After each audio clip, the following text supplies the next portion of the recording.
waxaana wanaagsan asxaabteed qalima marka la barnaamijyadeena maanta waxaa idin tusaya sida loo create gareeyo ama loo sameeyo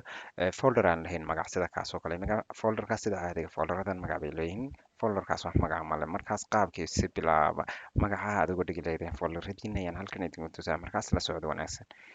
marka hore waxaan leenahay right click ayaan leenahay new ayaan leenahay folder ayaan dooranayna annagoo meel kale tegin ayaan qoraalkan dul tegaynaa right click ayaan leenahay kadib insert unicode control character halkaas ay ku qoran tahay click ayaan dul saaraynaa kadib hoos ayaan isu degaynaa waxaan imanaynaa national digital shape substitution halkaas ay ku qoran tahay nats ayaan click leenahay click markaan dhahna kadib enter ayaan leenahay enter markaan dhahna kadib maadaama kaas kale uu yaallo magac lahayn iyuuna diidayaa marka kan waa inaan halkan iska dhexgelinaa mix sidii oo kale halkii baan maraynaa hadda right click ayaan leenahay new ayaan leenahay folderkaan tegaynaa annagoo meel kale taabanin ayaan right click leenahay